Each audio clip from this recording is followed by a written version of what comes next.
As a premier community in Hampton Roads, James City County strives to maintain a high quality of life for all citizens through sound fiscal management and legislative actions. In an ongoing effort to increase transparency, your Board of Supervisors holds public meetings to garner citizen input before making important decisions. Here is tonight's meeting agenda.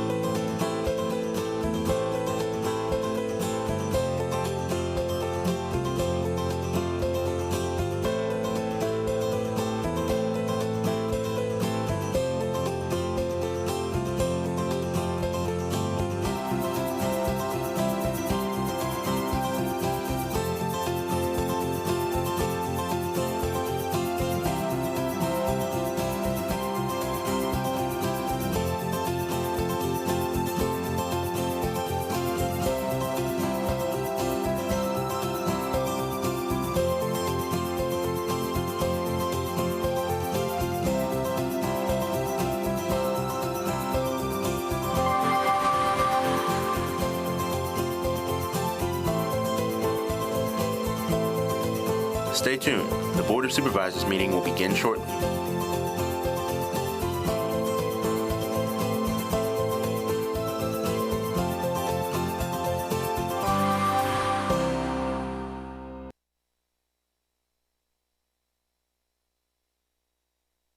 I'll call this meeting of the James City County Board of Supervisors to order for purposes of our regular meeting. Mr. Stevens, please call the roll. Mr. McGlennon? Here. Mr. McGlennon represents the Roberts District. Ms. Larson? Here. Ms. Larson represents the Berkeley District. Mr. Hipple? Here. Mr. Hipple represents the Powhatan District and is Vice Chair to the Board. Mr. Eisenhower? Here. Mr. Eisenhower represents the Jamestown District and is Chair to the Board. Sitting to my left off the dais is Adam Kinsman, our County Attorney, and I'm Scott Stevens, County Administrator, and it's my pleasure to be Clerk to the Board. And I will take a motion to allow Ms. Sadler to attend remotely because due to illness. So moved. Okay, Mr. Stevens, call the roll, please. Mr. McGlennon? Aye. Ms. Larson? Aye. Mr. Hipple? Aye. Mr. Eisenhower? Aye. Motion carries. Okay. Ms. Sadler, are you with us? Yes, sir. Thank you. Okay, thank you. Okay, we will start with a moment of silence and the Pledge of Allegiance.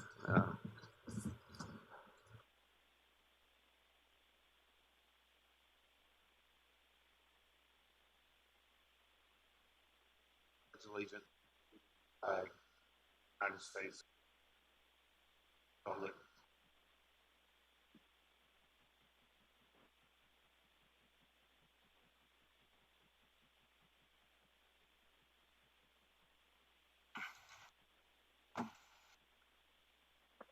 We start our presentations this evening with a retiree recognition. James Townsend, Satellite Services Administrator, and Jenny Tomes is going to do the start.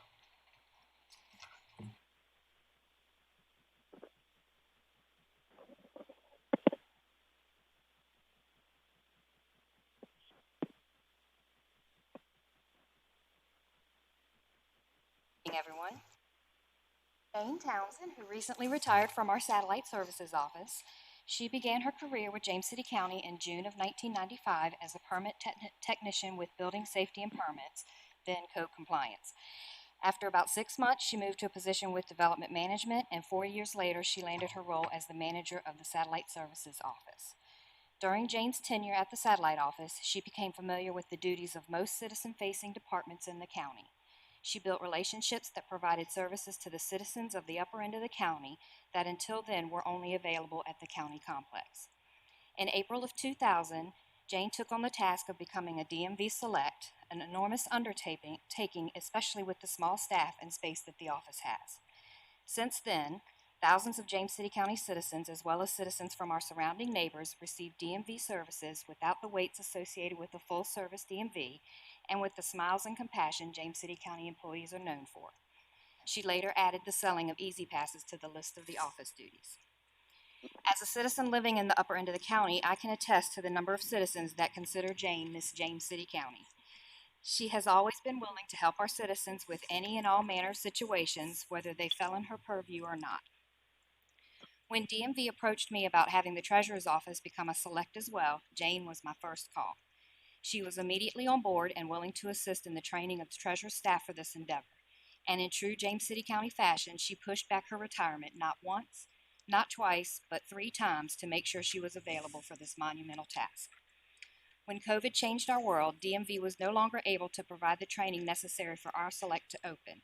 Jane immediately stepped in and worked with DMV representatives to get the go-ahead for her staff and herself to provide the training in order to keep our opening on course. I cannot thank Jane enough for the commitment she has shown our citizens over the years. Although losing such a caring, compassionate, and knowledgeable employee is difficult, I wish nothing but the best for Jane and her family in their future endeavors. She will be greatly missed.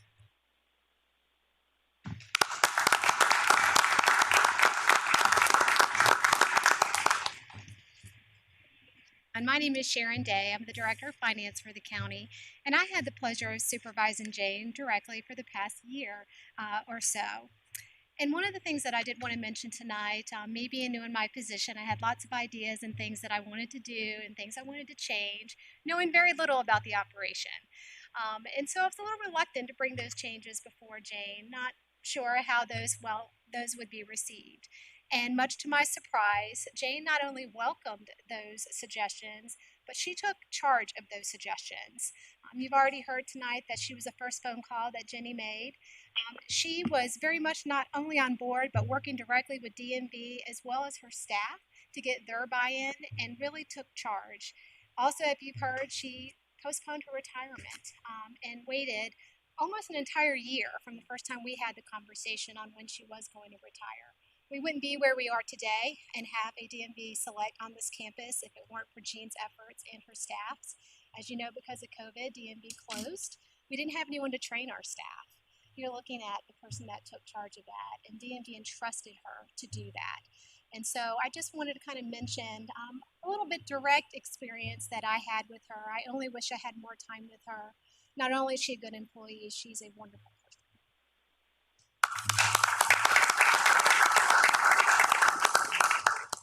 Actually have a certificate, and it is.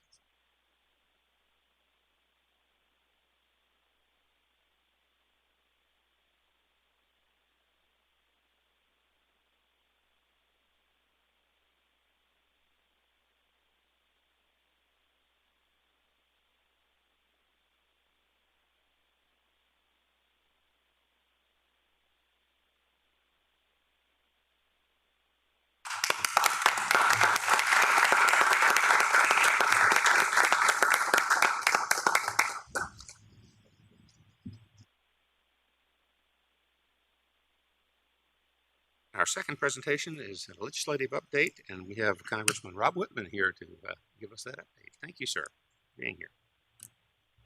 Let me address this way. I believe so. That was Okay, very good. Mr. Chairman, thank you again. Thanks so much. If it's okay, I will, since I'm socially distanced, I'll make sure I take my mask off so you can hear me a little more clearly. Well, first of all, thank you all so much for the opportunity. I wanted to give you an update on some of the things that are happening in Washington. I know first on the priority list for localities is a question about another round of COVID-19 relief. I know the challenges with schools, the additional costs that you all have incurred with COVID-19 is certainly at the front of the list. Conversations continue. There actually is a bipartisan bill there that if we could get it to the floor, I think it would pass. There's a group of 25 Republicans, 25 Democrats that have put together that bill. It's about $1.5 trillion. I think it could pass tomorrow. So we're trying to get that navigated through the process, but it's not just the House that has to act on this, obviously the Senate and then the administration. So we're trying to figure out a way to be able to get that done. Some of the areas that have been talked about, obviously, are the payroll protection plan. Many businesses still continue to need that. The metric would be for those businesses that continue to lose money based on where they started prior to March 13th. Secondly, would be for unemployment benefits for those folks who are still struggling to find employment, to make sure that that's part of this.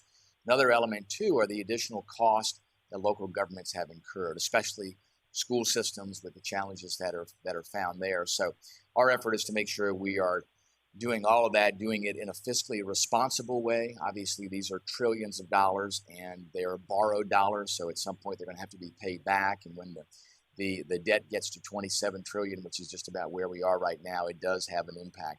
We understand that things have to be done to get the economy and our nation back on track. Those things are at the top of the list. We want to make sure we're getting those things done and doing it in a timely but also fiscally responsible way.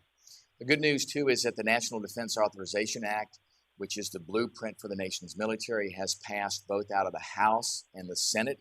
It is in a committee of conference now.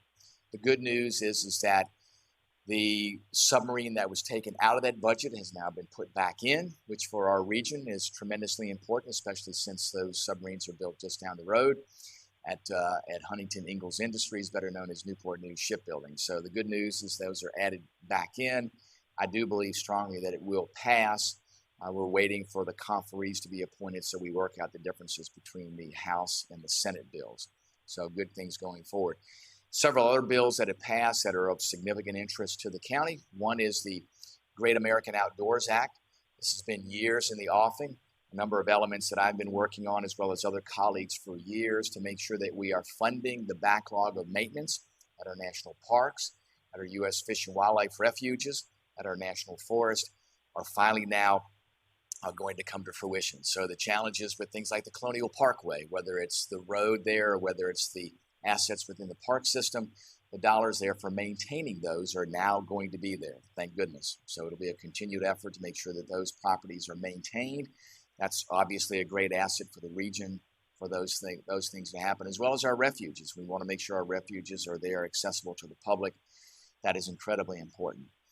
Bill 2 that recently passed, it had a number of pieces of my legislation in there that I was very proud of finally getting to happen because we worked on these things through years, is the America's Conservation Enhancement Act, which includes the reauthorization of the Chesapeake Bay Act, incredibly important for the region, the Chesapeake Bay Gateways program. So, you know, as people come through Virginia to tour and see where Captain John Smith had his discovery travels through the region, it's there to reestablish, or excuse me, to continue and reestablish some of the elements of funding that need to be put in place for that, as well as other critical efforts on things like fish habitat. And it doesn't get, you know, to the forefront of people's minds, but we know how incredibly important that is for the region, especially an area that relies so heavily upon seafood.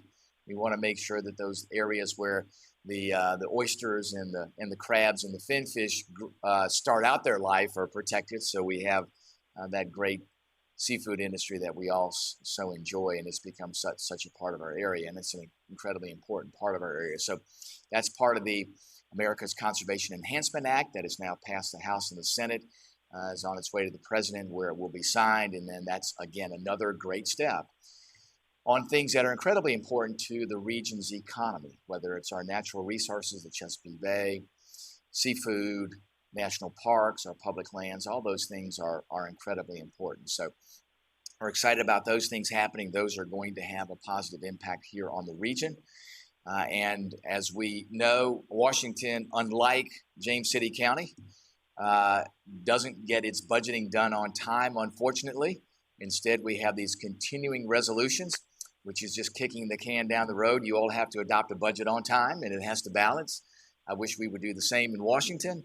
But that being said, there was another continuing resolution that passed that now funds the government through the middle portion of November.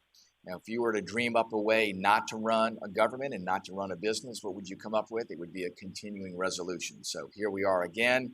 I wish I could tell you I held out hope that the next continuing resolution would be met with a final resolution of all the appropriations bills, but unfortunately, in a lame duck session of Congress, I don't hold out a significant amount of hope that there's going to be massive accomplishments there. So it'll probably be, unfortunately, be another CR that will kick the can down the road again to the 117th Congress. The bad part about CRs is that they cost the nation money. Just to give you an example, there were some years ago with the Secretary of the Navy when he was asked a question about what are the costs associated with the continuing resolution from 2009 to the date that he answered this question, which was 2018. In those 9 years, it cost just the United States Navy $4 billion. And as he said, that's not money that we can use somewhere down the line. He said, that's taking $4 billion and putting it in the trash can and burning it. So we have to do a better job, get appropriations bills done on time. I don't believe members of Congress should get to go home on their quote-unquote August recess until everything is done.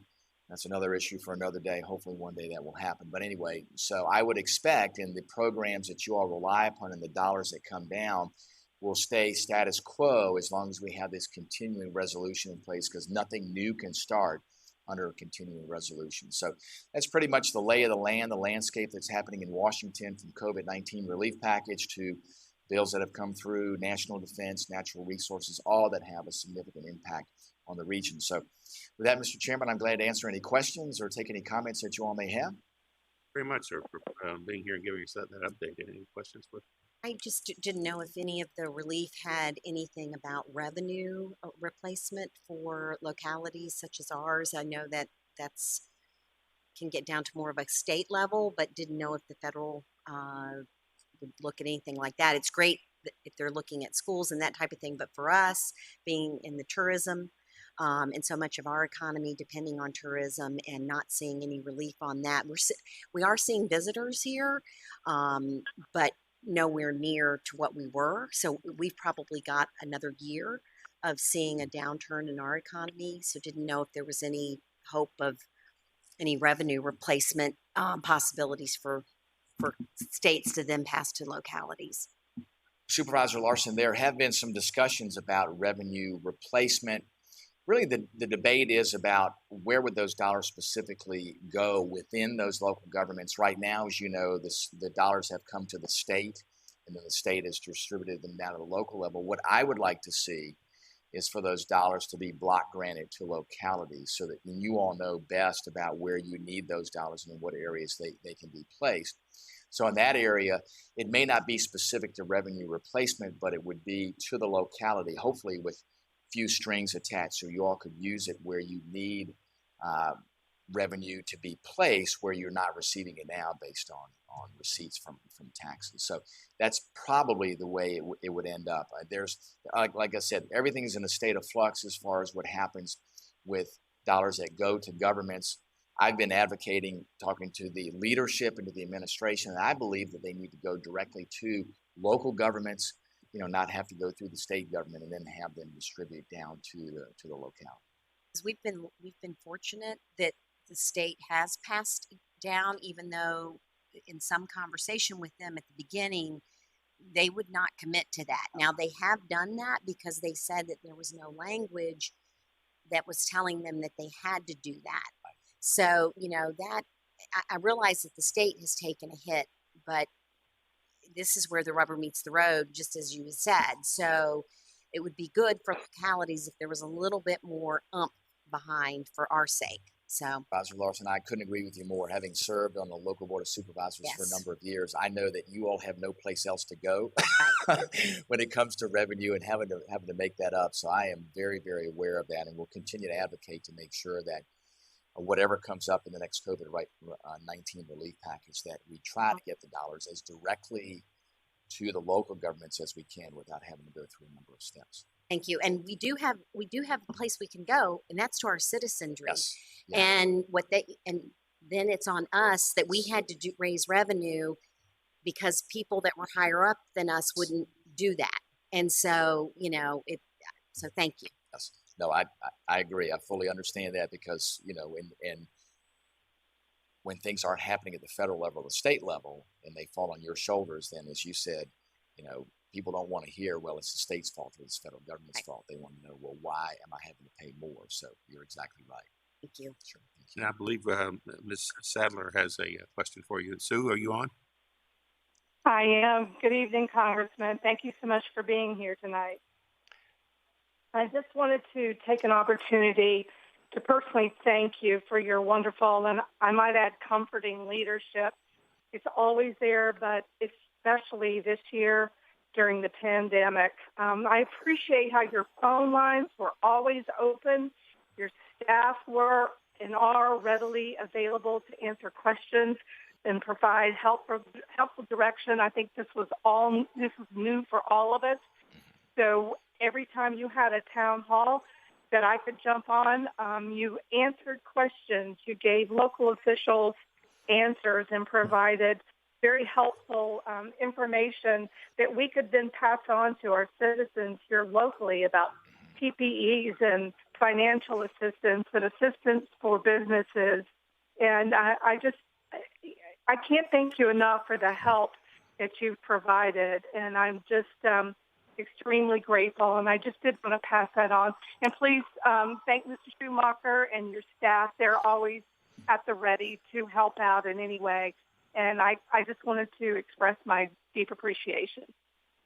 Supervisor Sadler, thank you. And having those weekly calls with local government officials were incredibly important. We had great cooperation from others, from district health directors with the state health department, and from folks like Dr. Oliver, state health commissioner, to members of the governor's cabinet, Deputy Secretary of Commerce and Trade, and others, in making sure that we're getting up-to-date information to localities, because many times localities were hearing about things but not getting information directly, or had questions that weren't getting direct answers. And Supervisor Larson, as you pointed out, many times it was just having the certainty of knowing what's happening, how can we plan, how can local governments get what they need. So that's incredibly important. And we do continue those calls. We do them now on a bi-weekly basis. So we appreciate everybody joining us. We've gotten a lot of good ideas, things that we've jumped in and helped on, things like the summer meals program. A lot of people don't think about that, but because school was out of session, the summer meals program didn't continue unless there was an extension put in place. So we were able to communicate with the Secretary of Agriculture, get that extended. That extension now goes through the middle of 2021, which is great. So free and reduced lunch is not going to hit any snag, and that's another element that's incredibly important to localities, to make sure too that students that are now at home continue to get free and reduced lunch, get meals, because in other circumstances they wouldn't get that unless those programs continued. And then things too to make sure we answered questions concerning connectivity. You know, for many students, getting connectivity so they can have the virtual classroom at home is critically important. What we were able to do is to ask folks in the agencies about E-rates. As you know, school systems get a reduced rate for high-speed broadband. My thought is that was put in place so that students could have connectivity in the classroom. Now the classroom is at home. So shouldn't we have an E-rate for students that are at home to make sure we can get costs down? Because in some situations, the connectivity is there, but it's a matter of families being able to afford the monthly rate for broadband. So we're asking that. There's been a lot of back and forth about whether it's actually allowed in the law or whether it's not allowed in the law. So we're pursuing a couple of different tracks to either get an administrative decision to say that it's allowed, or to change the law to allow E-rates to be extended to student or student households to make sure they have access. Congressman Whitman, thank you for all you're doing. It's great to have someone who sat on one of the boards, you know, like we're sitting, and understand the limits that we have. And, you know, the citizens look at us and go, we need you to do such and such. And sometimes it's out of our hands. So it's nice to have congressmen and all that in front of us that we can contact and go, hey, we need help with this, and we need to be able to do that. And thank you for keeping those lines open of communication. That's always been very important. And we've talked quite often on different items, and I've always gotten a lot of help out of you in your office. So I appreciate that, and we'll just keep good work. Supervisor Hipple, thank you. And I want to thank all the board members for all the things that you do. As was pointed out, truly what you all do is where the rubber hits the road. So I deeply appreciate that. Whatever we can do to help, I'm there. Joe Schumacher, my district director, is here. Joe's standing by too. So wherever we can help, we want to make sure that we are indeed doing that. So I always appreciate the opportunity. Thank you, sir. Appreciate your update. Thank you, Mr. Chairman. If there are no other questions, I will yield the floor back. Thank you so much. Hey, our next presentation is a award presentation, recognition of the Workforce Housing Task Force, Vaughn Pollard.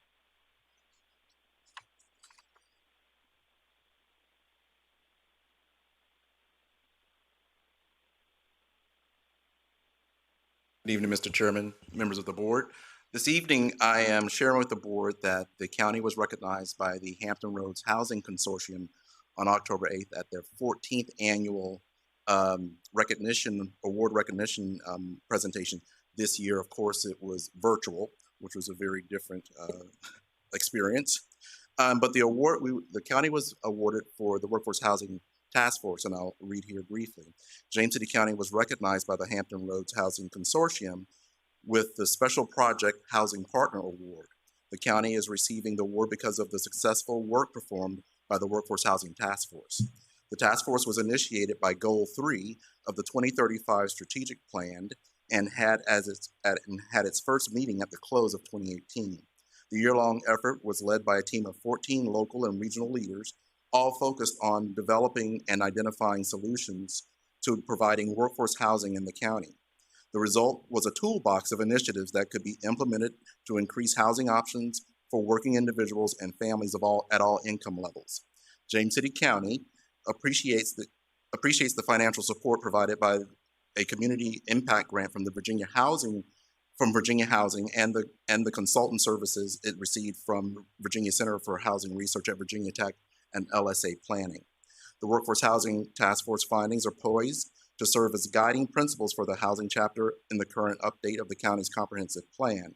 More recently, the Workforce Housing Task Force final report was heavily cited in a successful award of $1.2 million in community development block grant housing preservation funding. And this is just one example of the Workforce Housing Task Force was a thorough and worthwhile effort in James City County and continues to yield results. And Mrs. Larson sat on that task force. I'm happy to, and so did Mr. Storer, who's here tonight. But I just wanted, they haven't sent us or mailed us the award yet. We expect that will be in the mail. Well, I talked with them today. It's being put in the mail tomorrow. We'll probably receive it next week sometime, depending on how the mail works.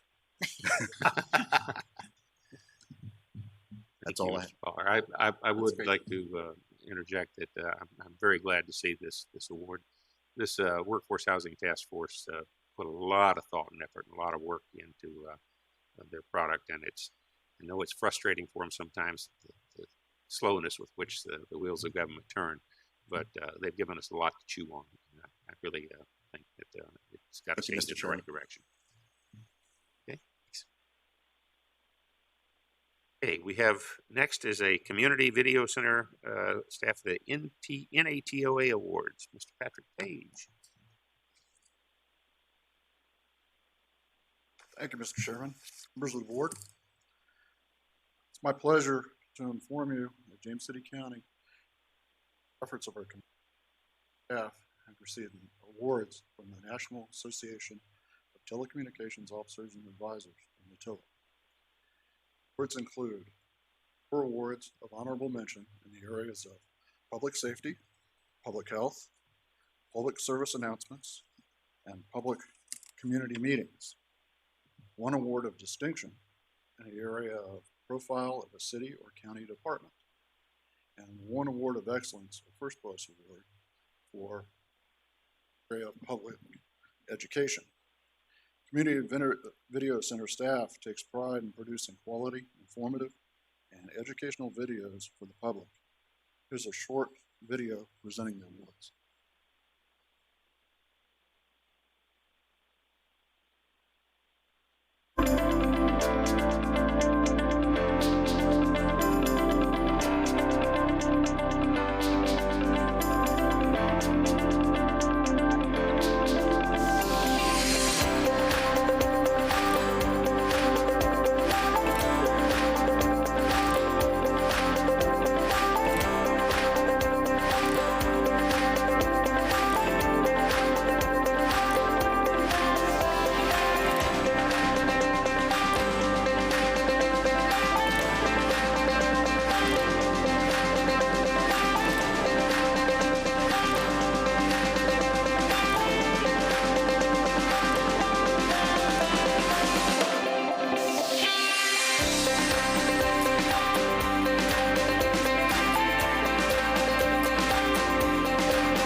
Mr. Chairman. I'd also like to take opportunity at this time. We'd like to take opportunity to showcase one of our new videos that we put out. I was going to mention that. Thank you very much. Yes, I look forward to that. With this year's changes in the voting process, we took the opportunity to produce an informative video for citizens to help them understand voting procedures prior to visiting the James City County voting center. Another election season is upon us, and James City County is taking steps to ensure that all registered residents wishing to vote can do so in a safe, convenient manner.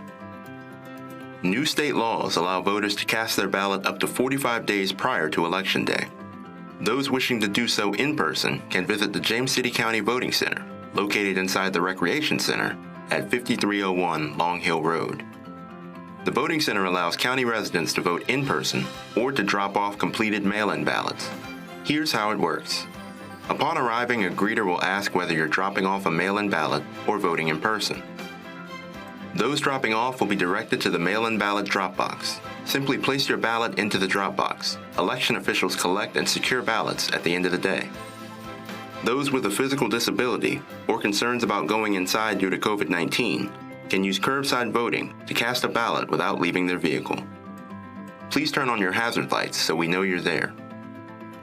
Those voting in person will be directed inside the community rooms. An election officer will check you in, so have your ID ready. Please note that mask wearing is encouraged and appreciated inside the voting center, and social distancing is enforced. Once you receive a ballot, simply fill out both sides and then insert it into the voting machine to cast your ballot.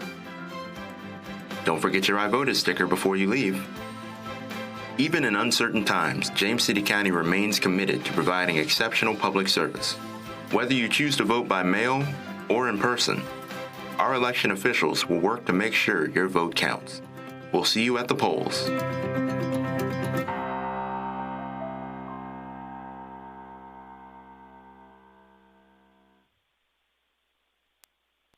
Yes. I will mention also that I spoke to Diana Mormon earlier this afternoon, and we are going to have the 2 additional drop locations for people who want to bring in their absentee ballots. One down at the Abram Frank Rec Center, one at Croker Road. This will be the last 2 weeks of October. It will also be on the Saturdays as well. So the Electoral Board has made that decision. So it'll be Monday through Saturday those last 2 weeks for people who want to drop their ballots in the north or south end of the county and don't want to make the trek all the way into the rec center. Okay, our last presentation this afternoon, is Floodplain Program Community Rating System. Mr. Darrell Cook.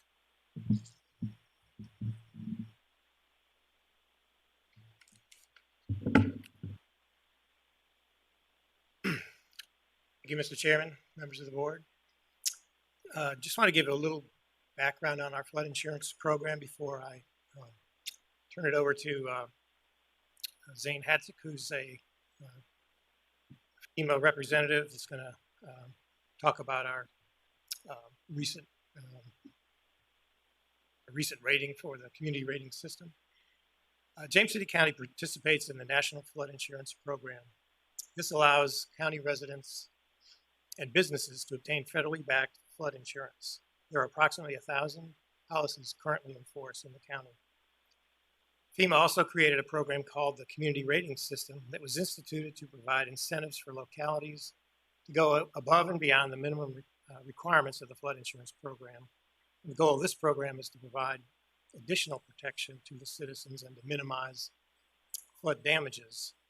The program provides credit for activities in the area of public information, mapping and regulations, flood damage reduction, and flood warning and response.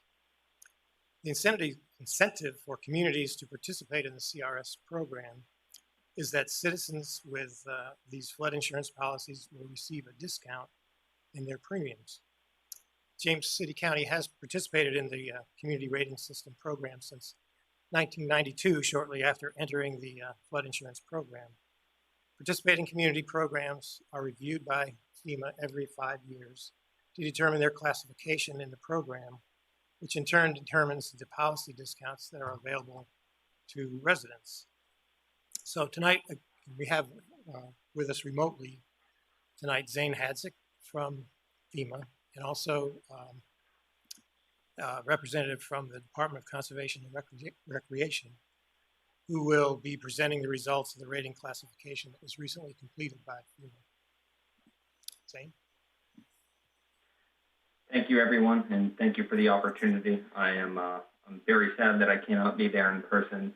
This is a great thing to celebrate and recognize all the hard work for the county. And I do have a more formal presentation that I'm about to present, but I always like to take a moment by acknowledging from the bottom of my heart how big of a list this is and what a tremendous accomplishment this is for James City County. I can't stress that enough. I came from the local level and before coming to FEMA and helped people get into the CRS program, and I know what a big lift it is. So I'm very sorry I can't be there in person to celebrate with you and all of the hard work, but thank you for having me virtually, and thankfully the plaque is there so that it can be presented after my short script here. So with that said, I would like to acknowledge James City County and say on behalf of the Commonwealth of Virginia and FEMA, I would like to formally recognize and congratulate James City County for its significant accomplishments as part of the National Flood Insurance Program's community rating system.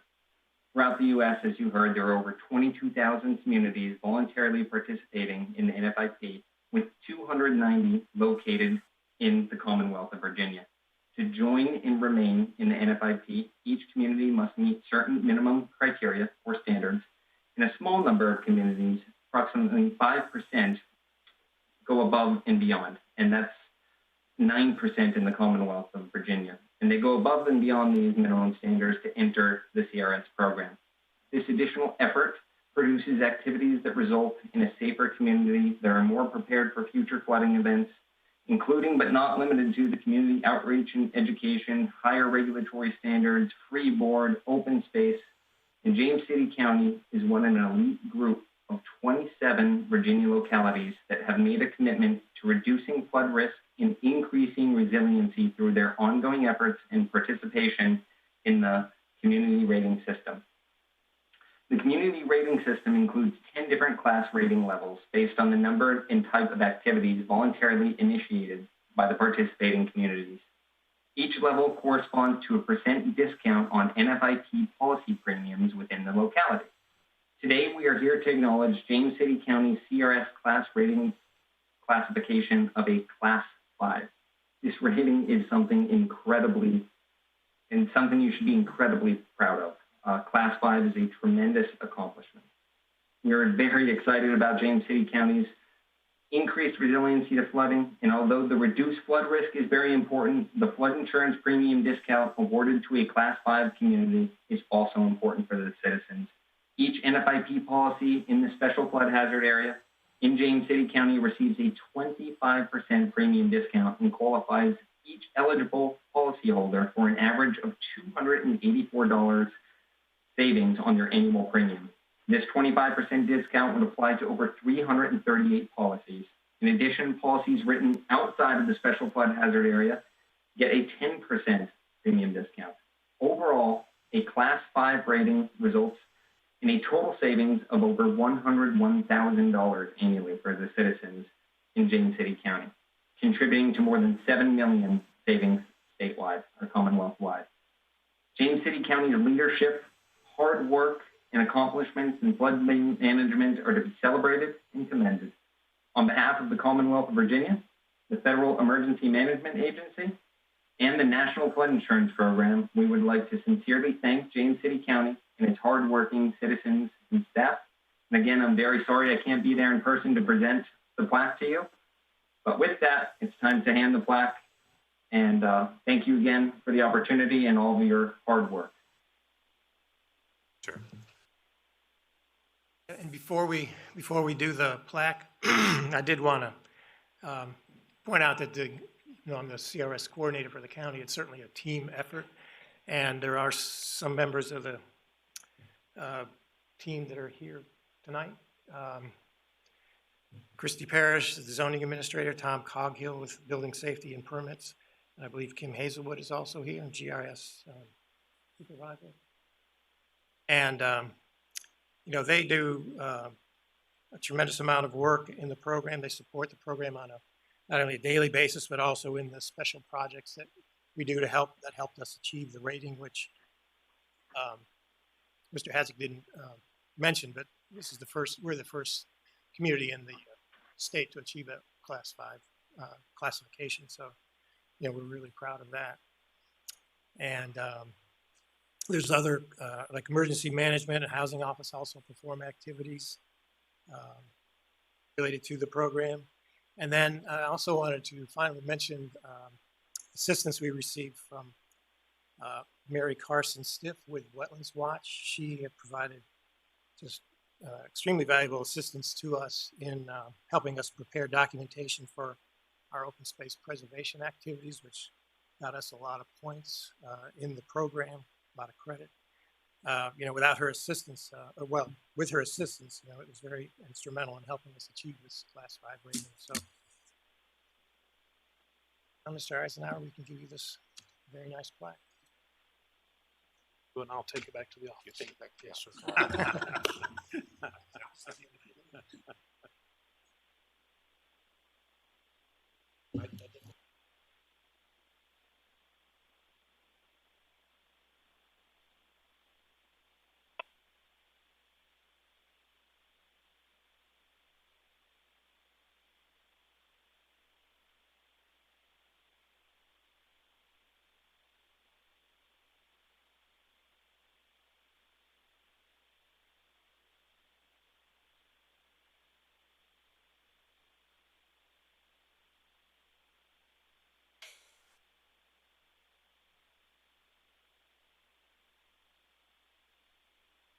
Y'all so much.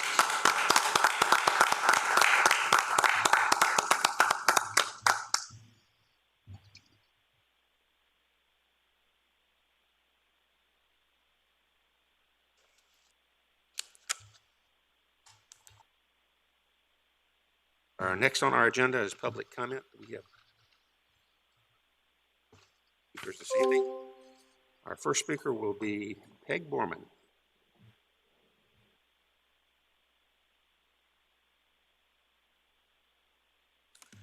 Good afternoon. I'm Peg Borman, 17 Settlers Lane. And good afternoon to each board members, Mr. Eisenhower, Mr. Stevens, Mr. Kinman, Mr. Hurst. I hope you can hear me. I'm kind of scratchy. I'd like to talk a little bit of trash. Okay. Last night I had the misfortune of following a pickup truck that was towing a trailer that was filled with trash and construction debris, and it was uncovered.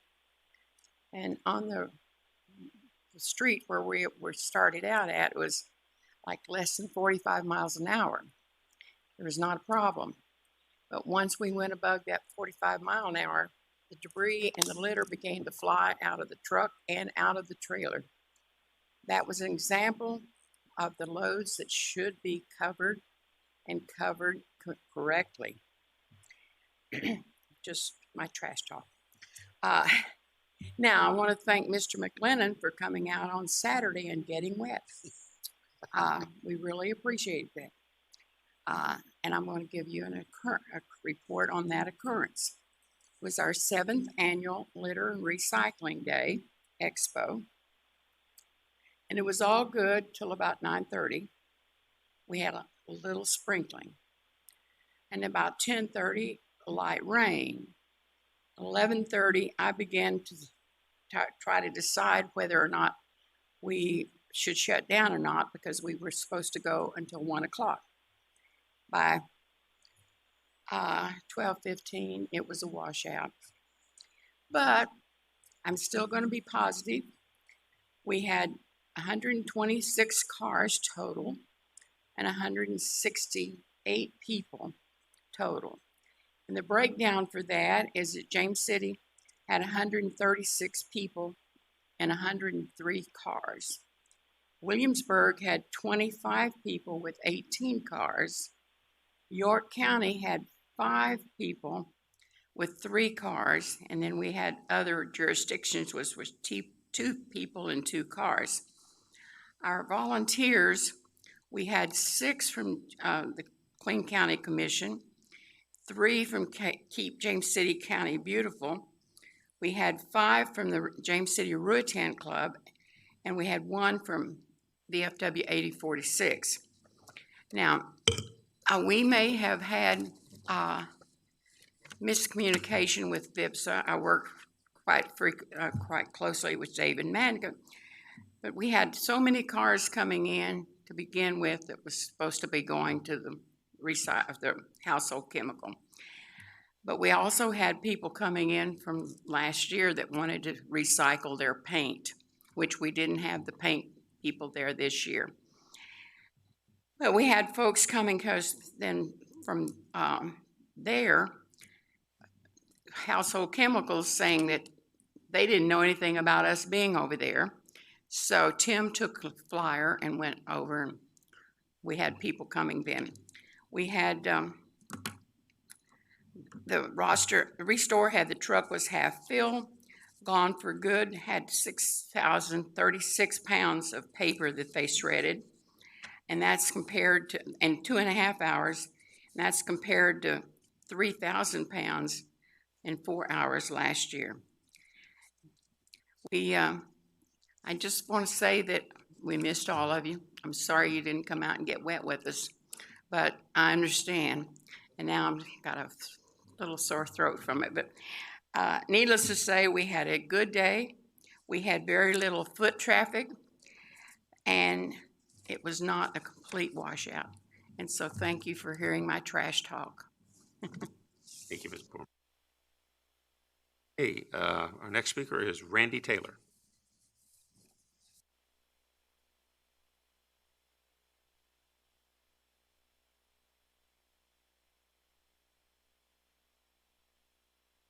Good evening, Chairman, members of the board.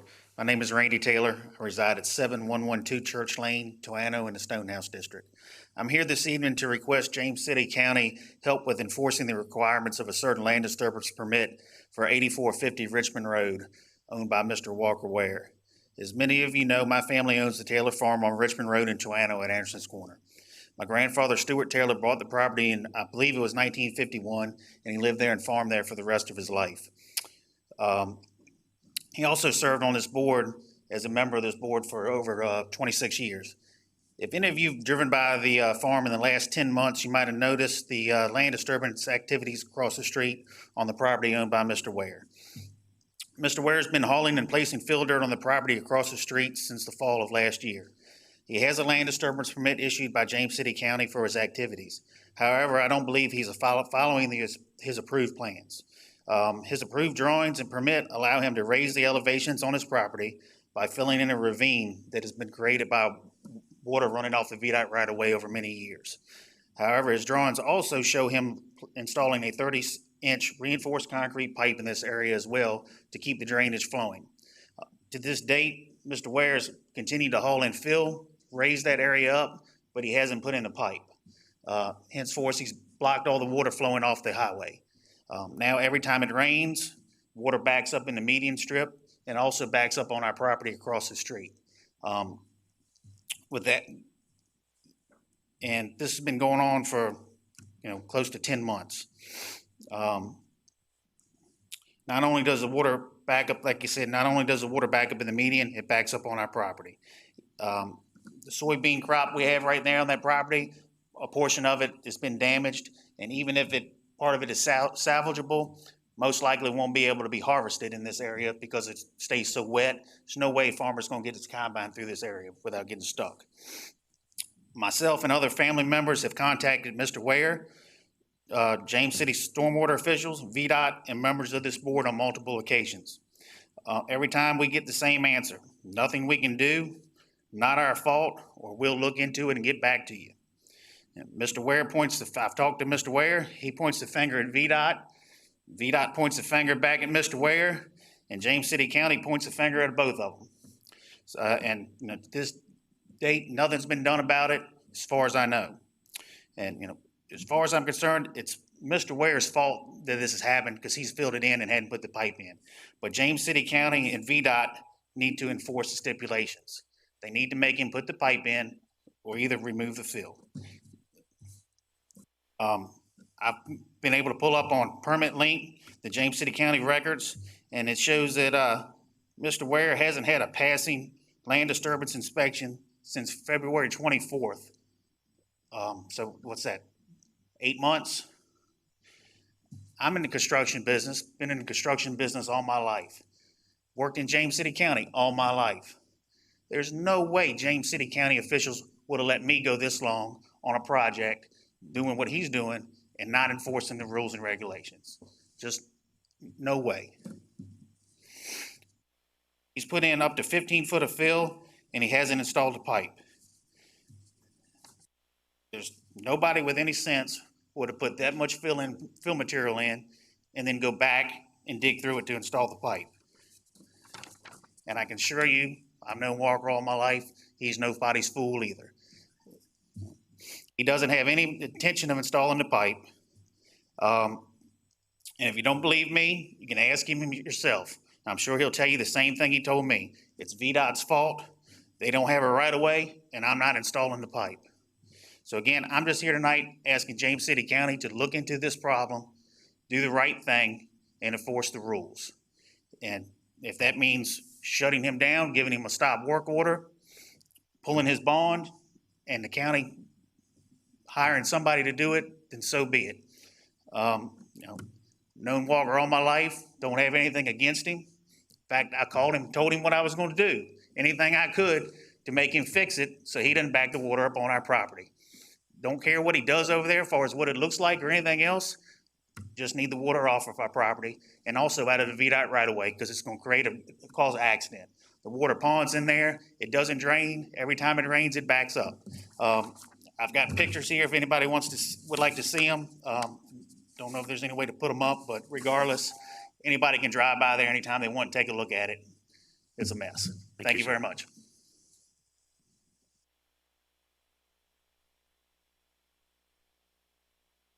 We now move to the consent calendar. Mr. Chair. Yes. Before we get into consent, Mr. Chair, Can- if I might, before we do, I would just like for Mr. Kinsman, please, and Mr. Stevens to look further into this situation for us out here at Anderson's Corner. I'd greatly appreciate it. Okay, I think we can ask them to do that. Hey, Thank you. Hey, the consent calendar is 18 items today. First, we have minute adoptions. Second, grant award, Virginia E911 Services Board.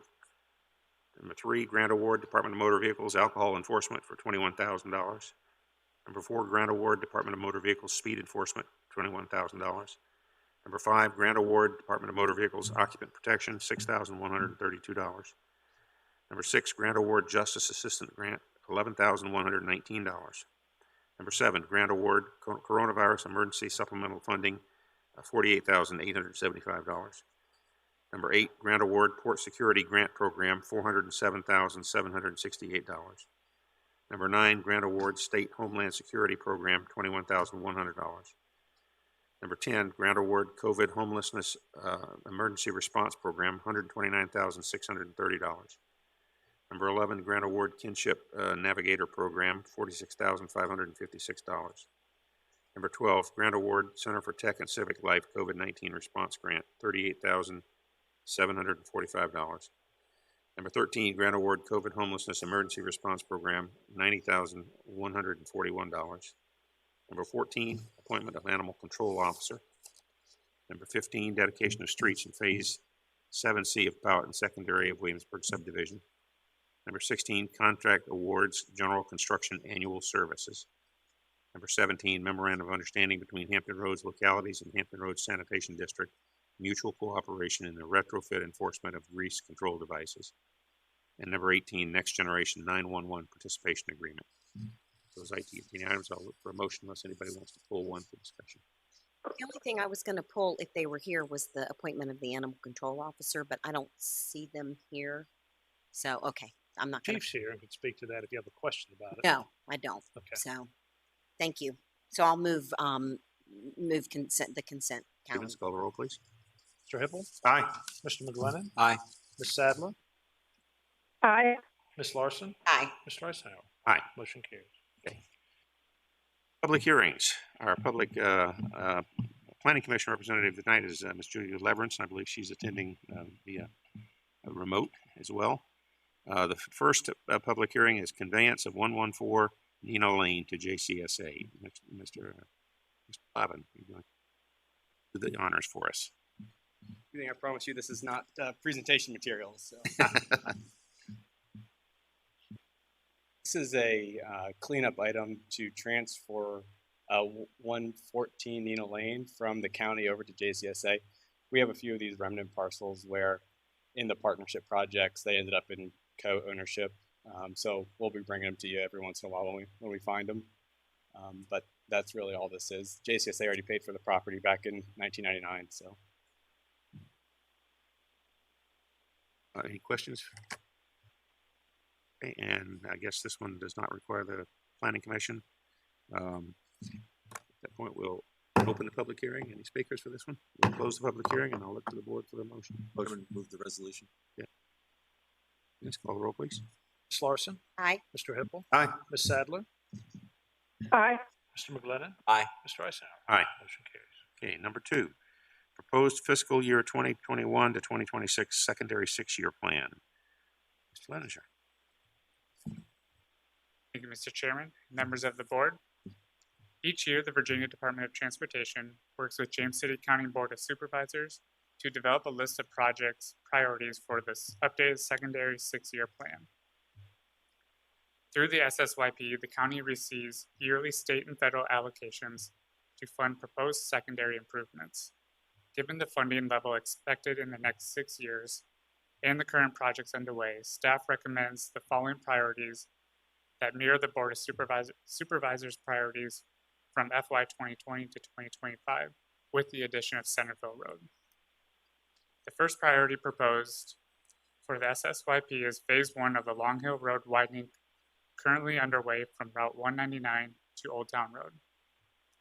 Due to the existing safety concerns and capacity deficiencies of Long Hill Road, staff recommends keeping Phase 1 of the project as the first priority to ensure that the project remains fully funded. Second on the priority list is Centerville Road and News Road intersection improvements.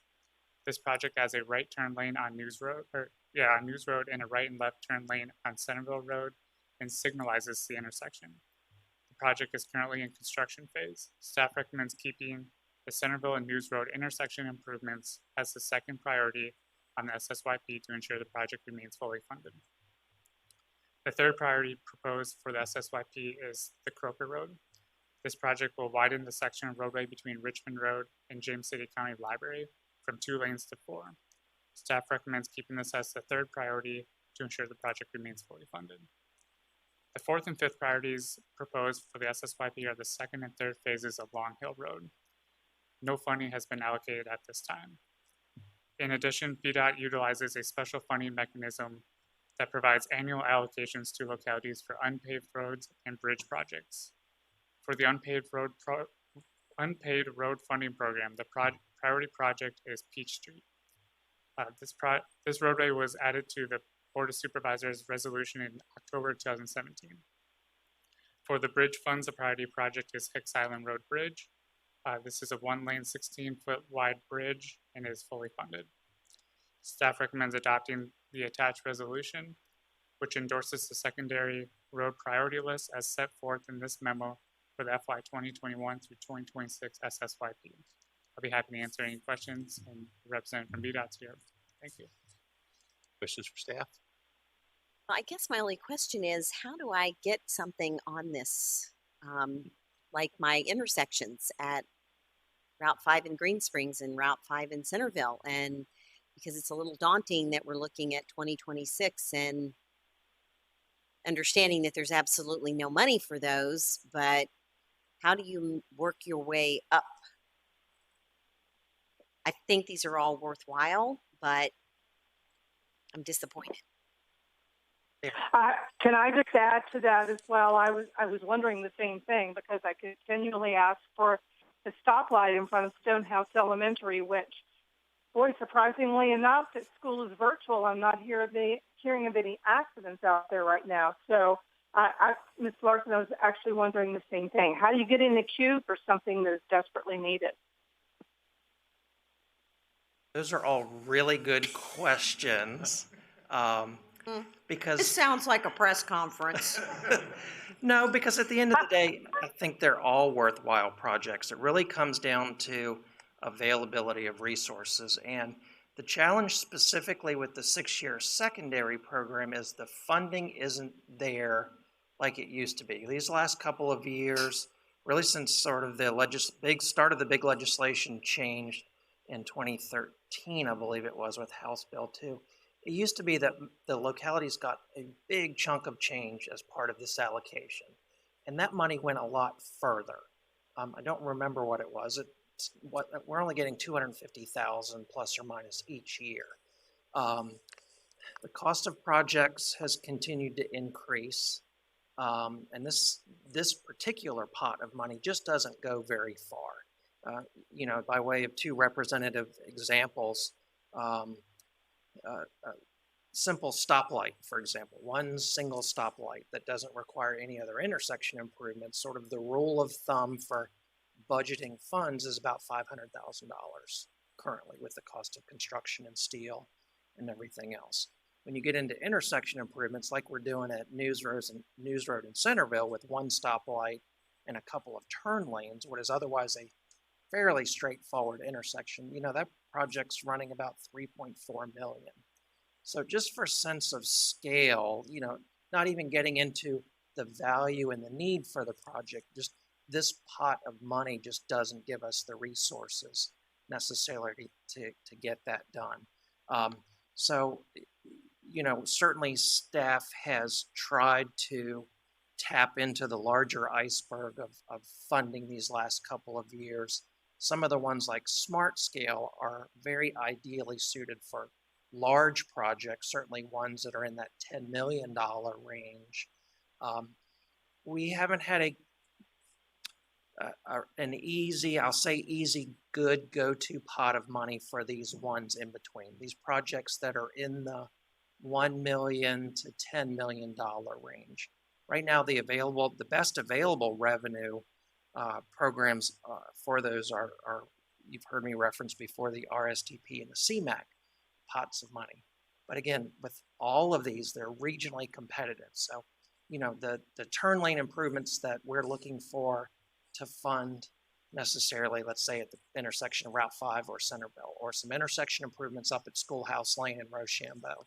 We're competing with Hampton and Virginia Beach and Newport News and Norfolk and Chesapeake and Suffolk and Isle of Wight and everybody else that's sort of in the TPO region. And it's a very competitive process for a lot of transportation need in there. So, unfortunately, our locality is like most municipalities. We're simply unable to sort of cut that check, if you will, to go in and do these retroactive projects at already built out intersections. And again, that's not taking away from the need. It's just more of a sense of scale versus available resources. So, what we try to do is advance projects, advance ideas, get them to where they can be shovel ready, because in our experience, that sort of helps us be more competitive in the regional funding. And we're just trying to keep at it and apply for as many things as we can, as much as we can. And I appreciate that. So I'm not laying fault with the county, though I hope that I would like to see that move up the chain. But I find it particularly disturbing that there is some real serious safety concerns out there that are having to compete with a Virginia Beach, for example. That's just crazy to me. So it would seem to me that an investment at the Commonwealth level into the safety would be really one that would be nice if they would consider. So, because it's hard to, frankly, they're not calling Governor Northam every time there's an accident at the corner. They are calling me, and they're keeping track. They're requesting records from DDOT. They're requesting records from James City County Police. I'm sure they're doing the same at Supervisor Sadler's intersection. And, they won't look at lowering the speed. It's like every time that we're just cut off at every type of safety measure we try to take, but yet there is no money to do any type of improvements. So it's a very frustrating exercise. So as much as I would want to vote against this out of principle, I will not, because it is very important to do these other improvements. So, but there's a lot. And then each time you put something further behind, you know, that's just adding more and more cost. So, but thank you very much. Well, if you could, you said we've been getting about 250,000 a year. About what the annual allocation is, looking at the plan So, for the so next over 6 the years. 6-year period, you're looking at no more than about $1.5 million bucks, which wouldn't, over a 6-year period, do half of the News Road thing out there. We're getting things done because we are leveraging other kinds of funds. These funds actually seem to be almost sort of a nice to have add-on to help maybe get something across the line, because we're looking at major funds for the road, this work that's going on Long Hill Road. And I agree with you. There are several others. There's one that VDOT has looked at for us over on Airport Road. You know, that's probably not maybe a safety issue like yours is, but it's one of the worst congestion areas in the county right now. So I don't know whether this 6-year program really has any meaningful, other than just picking up a little change here and a little change there, because it seems like we're getting our work done through other means right now. And that's from a policy direction, that's what we're seeing, a direction of VDOT moving. And it used to be VDOT used to spread the transportation money out, and they tried to do it equally through programs such as this. So there was a lot more in there, and they left it for more local discretion.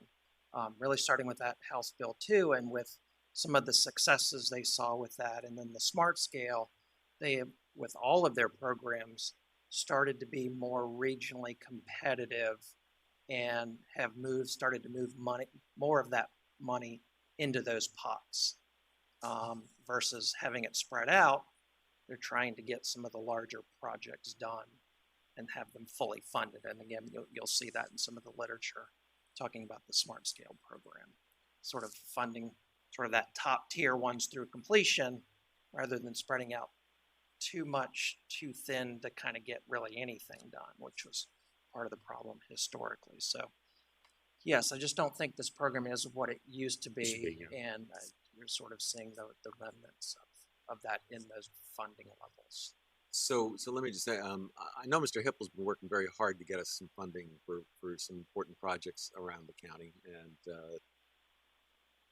looking up into those projects. But it is the concern that a lot of us have, that are important projects that are just not getting done, and there's part of that because of revenues not coming in. There was an effort to try to address the transportation funding problem, but it came at a time when, unfortunately, the sources of that revenue really just dried up for a while. Maybe we do need to think about including a transportation component to our CIP, dedicating some funds in future, addressing these kinds of not huge expensive projects, but where an extra $500,000 a year or $1 million a year would help us solve some problems, get them off the table, and allow us to move on in our city efficiently. And we do that. We do matching funds as it is now. We've been able to do, if I remember correctly, several years ago, we were at like 3.7 million to get 100 million back in projects. So we've been able to use our money as wisely as possible but it's amazing at this level, and then at the next level up, it's the same thing. Virginia Beach, Norfolk, and all that, and we have, their representatives come in and say, I've got an intersection that's deadly. Why can't we get it fixed? And there's just not enough. VDOT has no money. You would think they have some, they have no money. HR TAC has more money than VDOT has. and we've got all ours lined up and where it goes and all that, because certain things we can only use those funds for. But I feel for you. It's almost like some of these things fall through the crack, all the good that we're doing, but we're still, there's some that keep slipping through the crack. And Paul was saying, Paul's been very good as far as for the county advocating funds for all of our stuff. And really him and his staff been pushing very hard. I see them at the meetings, and they're working behind the scenes trying to, okay, if we do this, we do that. If you move this way, we can, work this area, and we can have funds federally and state and everything else in order to move this project. And others are doing the same thing. And it's a very tough with the limited amount of funds. And you go in there and they'll say, okay, we got $40 million that we're going to put on this project, and there's $200 million worth of ask. We're like, well, how do we divide that up? And the same thing we're having here, they're having at that level even higher. And how do we divide it up, and what do we do? We've done very well as far as our projects in James City County. We've moved a long way with y'all's help and guidance as far as, hey, we're willing to do this and we're willing to do that to help the citizens. So we pushed it a lot further in these few years, but there's always improvement. We're these key ones in y'all just got to figure out and try to figure out if there's another revenue source. And of course now with everybody's coming back driving now, but we lost a lot of revenue in the tax, the gas tax, and that sort of thing, and those sort of things with everything being shut down. And so there's a loss there that we're going to catch us next year. So yep. But that is definitely, the safety issues are definitely a very important item and we'll look for any funds we can, and I'll talk to our director Kevin and see if there's anything that we can help out with on safety issues. I'll take that. Thank you. Thank you, Mr. Hope. Thank you. Other questions for staff? Hey, we don't have open the public hearing. No speakers. Close the public hearing. Look to the board for a motion. I'm going to move the resolution and endorsing the Mr. Hippel? Aye. Mr. McGlennon? Aye. Ms. Larson? Aye. Ms. Sadler? Aye. Joyce Aye. Motion carries. Thank you. Okay, the next public hearing is AFD 05-86-2-2018, 10039 Old Stage Road, Barn Swamp, AFD edition. Ms. Haynes. Thank you, Mr. Chair, members of the board. Mr. Jonathan Kinney has applied to enroll 196 acres located at 10039 Old Stage Road into the Barn Swamp AFD. The parcel is currently undeveloped and forested, with the exception of a telecom tower located at the northwestern end of the property. A forest management plan has been prepared for the owner, and the Virginia Department of Forestry has noted that the soils are well suited for the cultivation of trees. At its July 23rd meeting, the AFD Advisory Committee voted 6-0 to recommend approval of the application, and the Planning Commission subsequently concurred with this recommendation. Staff finds that the proposed addition meets all state and local requirements for inclusion in the AFD and recommends that the Board of Supervisors approve this application. I'd be happy to answer any questions. Hey, Ms. Leverance, if you're on with us, if you would give us the report from the Planning Commission in this case. Thank you, Mr. Chair and members of the board. At its September 2nd meeting, the Planning Commission voted without discussion to recommend approval of this addition to the AFD district. The only comment we had was actually a compliment to the forest management program that was included with the application. I'll be happy to answer any questions you have. Questions for? Thank you. Okay, we will open the public hearing. Do we have any speakers for this one? Okay, close the public hearing. Look to the board for a motion. Of the approval. Okay. Mr. Stevens, call the roll, please. Ms. Larson? Aye. Ms. Sadler? Aye. Mr. McGlennon? Aye. Aye. Eisenhower? Aye. Okay. And number 4 for this evening is SUP 20-0014/Z200004, Williamsburg Landing Boat Ride Circle Amendments. Mr. Weisel. Thank you, Mr. Chairman, and good evening to the board. Mr. Paul Gerhardt of Kaufman & Knowles has applied on behalf of Williamsburg Landing Incorporated to amend the existing proffers and special use permit conditions for the parcel addressed 5550 Williamsburg Drive to allow for an additional 4 independent living units within 2 new structures on Boatwright Circle within Williamsburg Landing. This property is zoned for multifamily residential and airport approach overlay district, is located within the primary service area, and is designated for low-density residential within the comprehensive plan. This land use designation recommends this use as part of a continuing care retirement community, provided it complements the residential character of the surrounding area, has traffic, noise, and lighting impacts which are similar to surrounding uses, is generally located on a collector or arterial roads at intersection, and provides adequate screening and buffering to protect the character of nearby residential areas. Staff finds this proposal does meet these criteria. Additionally, the comprehensive plan recommends a gross density range of 1 to 4 units per acre if certain benefits are provided. The subject parcel currently has 28 independent living units with a gross density of 1.77 units per acre. If this proposal were to be approved, the subject parcel would have 32 units and a gross density of 2.03 units per acre. The gross density for the entire Williamsburg Landing development would marginally increase from 3.80 to 3.83 units per acre. Staff finds this proposal to be consistent with the recommended density in the comprehensive plan. Staff also considered the impacts that would be resulting from this development. This proposal would produce minimal traffic and is not expected to add school children, as Williamsburg Landing is an age-restricted community. A portion of the existing conservation acreage will need to be relocated on an adjacent Williamsburg Landing parcel to allow for the new structures. Staff has included a condition requiring this relocated acreage to be equal to or to exceed the amount that's being displaced. Finally, in order to mitigate the impacts on the Markley Road buffer, a condition requiring for enhanced landscape planning along Markley Road has been included with this proposal. Per the Planning Commission's recommendation, the applicant revised the buffer condition language to include specific commitments to enhance plantings within the buffer. Overall, staff finds the impacts resulting from this proposal to be mitigated by the proposed conditions. At its September 2nd regular meeting, the Planning Commission recommended approval of this application subject to the amended proffers and the proposed conditions by a vote of 6-0, with a recommendation that the applicant revise the Markley buffer condition language, which has been done.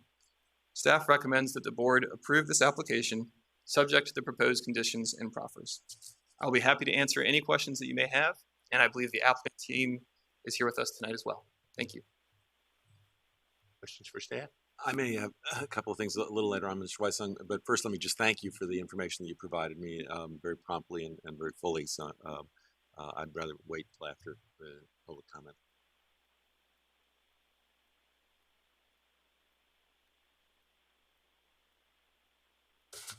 I'm sorry, I was. Questions? All questions till after. All questions till after, okay. Because we have quite a few speakers. Okay, let's go to Ms. Leverance for her presentation on this.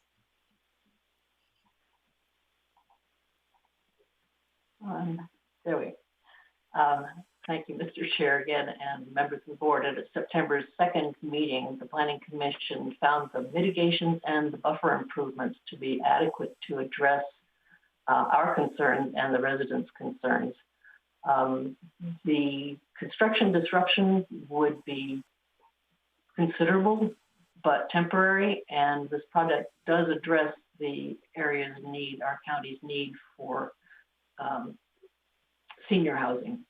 So happy to answer any questions you might have. Questions from Ms. Evans? Thank you. Okay, we will open the public hearing, and we do have several speakers on this, so I will start with, I believe, Judy Knudsen, virtual. Judy? Oh, here you. Judy's You're actually not in virtual. person. She's Ms. Knudsen, okay. They gave me some bad information. I thought you were going to be on the TV. Good evening. My name is Judy Knudsen. I live at 5638 Boatwright Circle, and I am speaking in favor of the special use permit. I have 3 points I'd like to make. The first is that I think the new houses would enhance our neighborhood. I'm looking forward to them. The second is I'm really looking forward to the enhanced buffer along Markley Road. The noise has gotten quite bad from yard works, and I think the buffer is going to be a real improvement for us all. And third, the landing has been a long-time partner of the Virginia Land Conservancy. They are very careful of our land, and they will be very careful when they do this project. Thank you. Ms. Simpson. Okay, next speaker is Mr. Paul Gerhardt.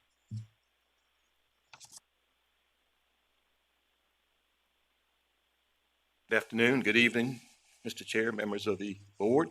My name is Paul Gerhardt, Kaufman and Knowles, 4801 Courthouse Street, James City County, representing Williamsburg Landing, the applicant. I have with me Greg Storer, the CEO of Williamsburg Landing, Brian Stevenson with AES Consulting Engineers, and Tom Tingle with Guernsey Tingle Architects. And of course, you just saw Judy, and we also have Tim Wright, another resident of Boatwright Circle, and Tim happens to be on the board of directors as well of Williamsburg Landing. The applicant has provided a proffer amendment and has also reviewed the SUP conditions presented by staff and is in agreement with those. 2 points. One, when I look at the board package, they pretty well captured my comments that I'd otherwise give you in the minutes of the Planning Commission meeting, so I won't rehash those. But I will bring up 2 points. One, the enhanced buffer. We have been working with staff to considerably supplement that buffer. And also, we have worked with VDOT and the staff to provide access to the BMP that was required that would have taken out a fair number of trees. We now working to get access off of Lake Powell Road to come in through an already an open area. So that's a success of sorts. This project is very important in Williamsburg Landing and has been explored and evaluated in depth by management of Williamsburg Landing and its board. And again, 2 of whom are residents of Williamsburg Landing themselves.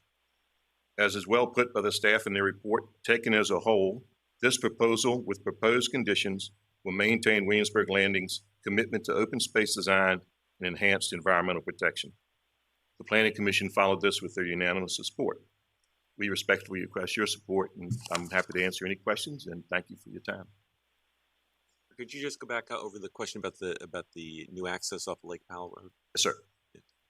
Pardon? So could you just explain that again? Yeah, yes. There's a BMP in the back part of this property. I don't know if you can show the image.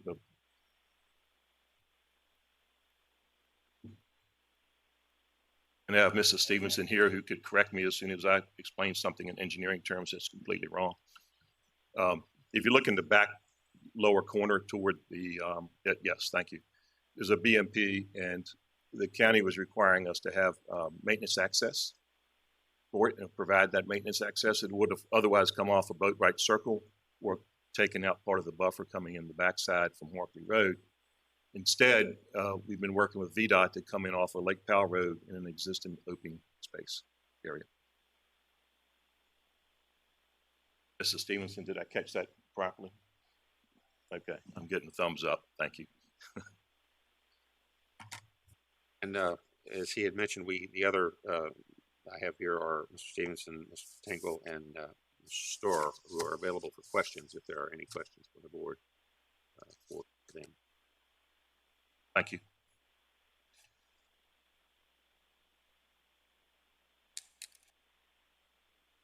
Okay, no other speakers. I will close the public hearing and look to the board for discussion and or motion. So, Mr. Weissong, again, I want to thank you for the responses you provided to the questions that I'd raised. For some reason, I don't know why it is, but my iPad did not ever show that red overlay of the conservation area, but on a desktop, I was able to see it, so I appreciate that. What happened? The great technology that Apple has produced. I just wanted to kind of clarify a couple of things. The actual design of the buffer will take place at the site plan stage. Is that right? And the planting will be roughly double what would normally take place in the area that is being disturbed for access. Am I right about that? Yes, both of those are correct. Yeah, and obviously, in any community, you want to make sure that when one set of plants and trees are being replaced, that the incoming ones would restore that buffer or enhance it in a relatively reasonable period of time. Is that something that the department will be looking at as you review the site plan? Yes, it will be.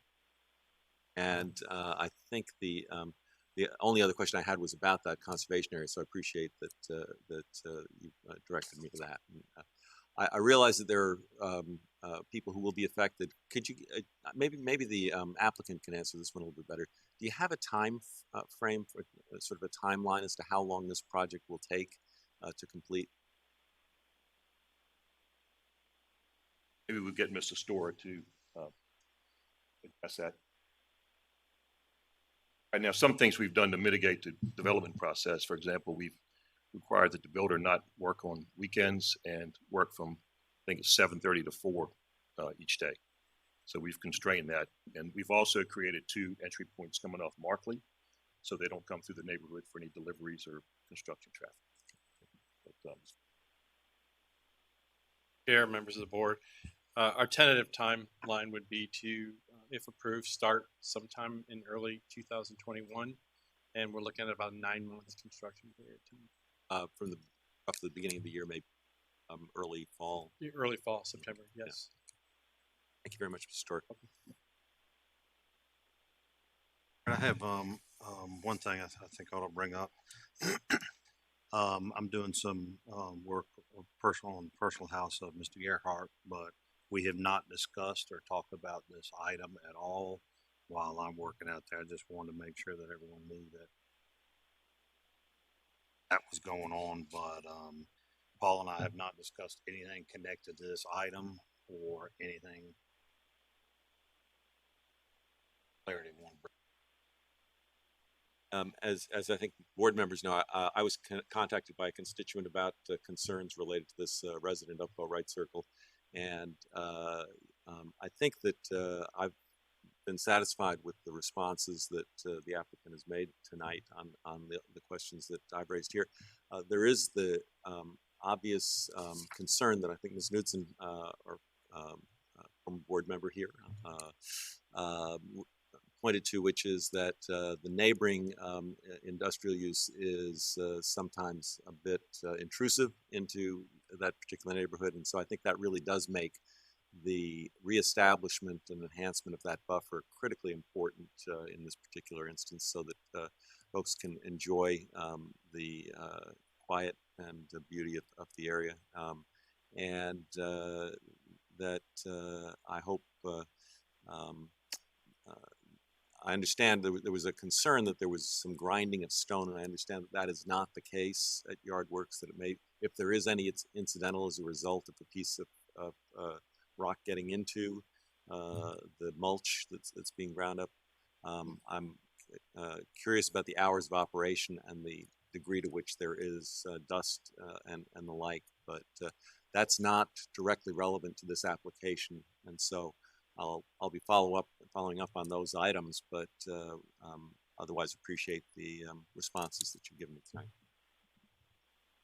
With that, I'll move the approval. Public hearing. Okay, I want to make sure I did it right. Mr. Stevens, please call the roll. Mr. McGlinnan. Aye. Mr. Hippel. Aye. Ms. Sadler. Aye. Ms. Larson. Aye. Mr. Eisenhower. Aye. Motion carries. Okay, we now move to board considerations, and at the request of the county administrator, we're going to move up number 2 up to the front, and we will do school year-end spending plan appropriation, $769,827. Ms. Day?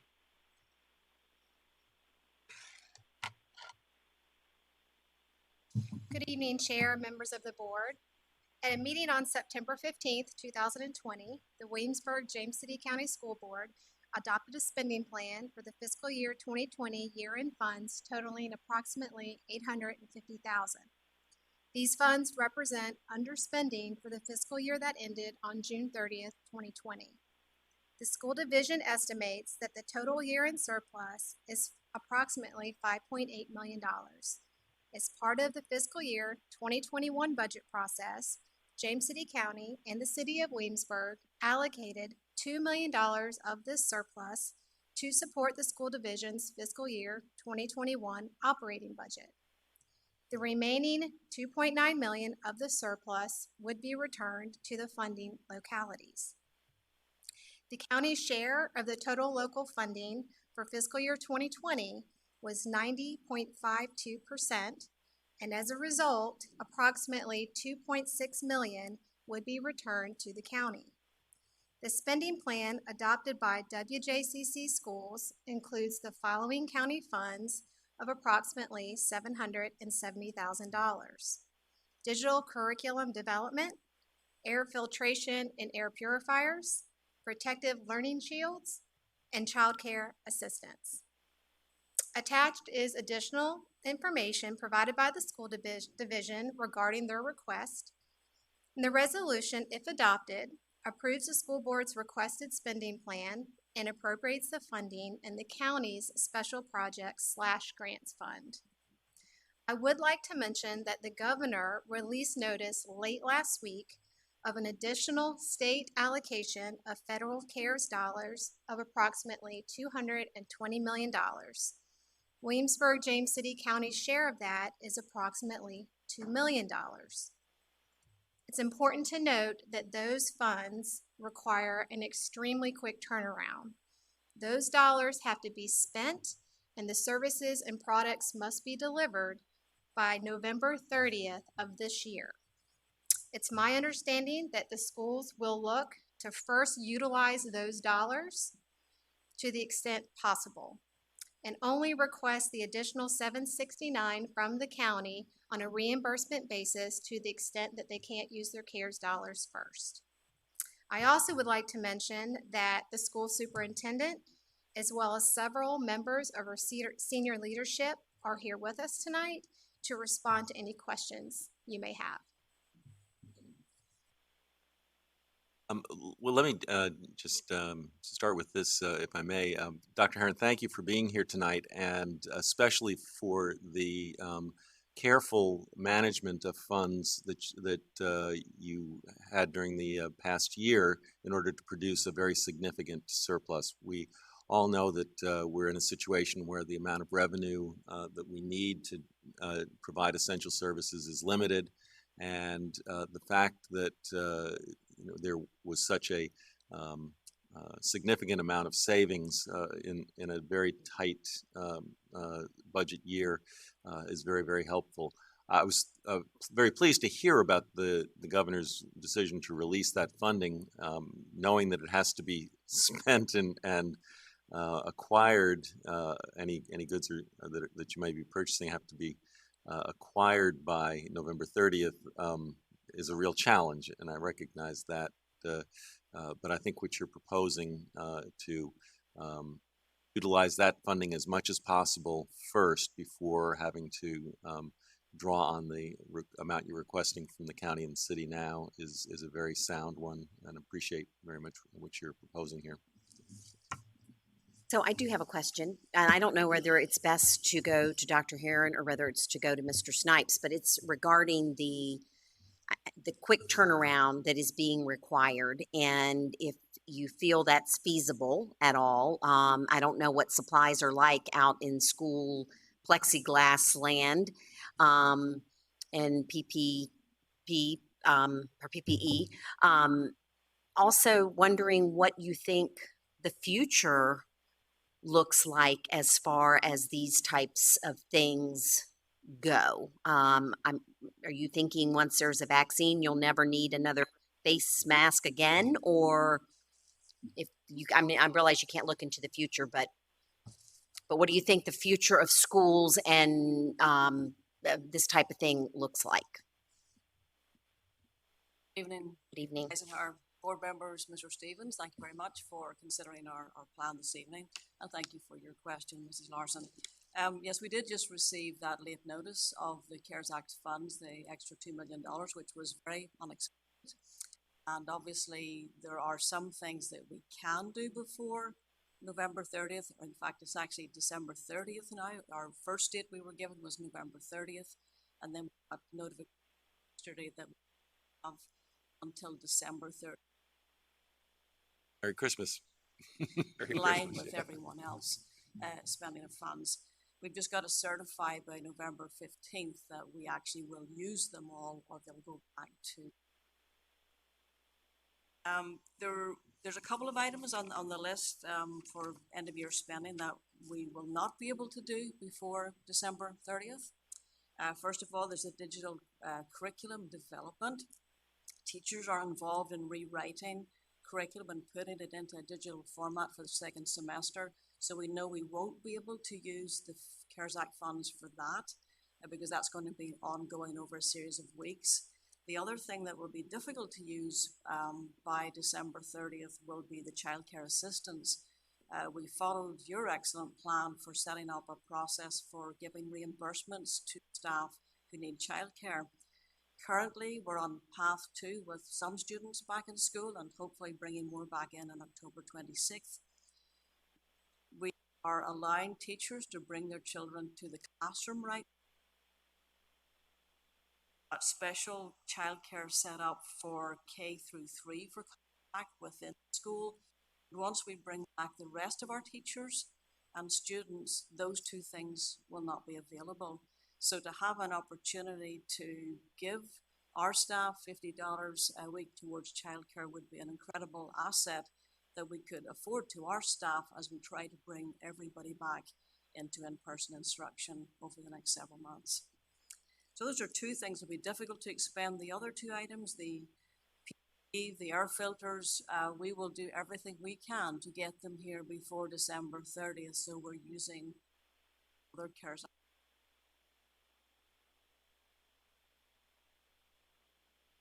Protective shields, I'm really confident we can before December. And we will. There's other questions. Do you mind pulling your mic down a little bit? So thank you. They're not made for sure. No, they're not. Are there any projects that you have going on right now that CARES Act funds can be utilized with? I know there's some that you can't put together quick enough before the end of the year, but is there a way to transfer funds to a project that's ongoing now that we could utilize that CARES Act fund, pay for that, and then take that money and transfer it in your budget, that is the money you have, transfer it in your budget to the other project that may not get going as quickly, and kind of just move those funds across the board? We're actually in the process of looking at just about everything. We do have some air quality issues at 3 of our sites right now that have to be mitigated. We've had assessments done. We've gone through some mitigation of different air quality issues. It's of considerable cost. That normally would come out of the operating budget, but we believe because it is an air quality issue and because of COVID-19, should be able to pay for CARES Act funds. It's just one example of how we're going to transfer funds across. Good. Those are some of the things I was thinking about, and some of them it may be the work actually can't get done before December 13th, but a contract could be signed and maybe a deposit put on there in order to hold that. Will that legally? I know we've had to look at what's legal and what can be done. May not get all the work done before December 30th. But may have the contract in place to have the work done by the end of January or February or something. Yeah, unfortunately, and Ms. Day is probably aware of purchasing law as well. We have to have services completed or things delivered on site before December 30th. Otherwise, we can't use these funds, and we can't use them for anything that's in our current budget. So the mitigation of air and making it better was one good option that we can use it for.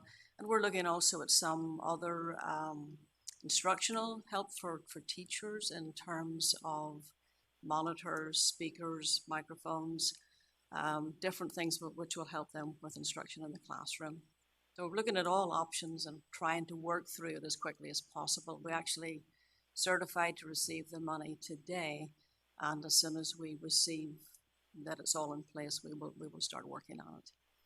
Obviously, we don't want to give any back. Yes.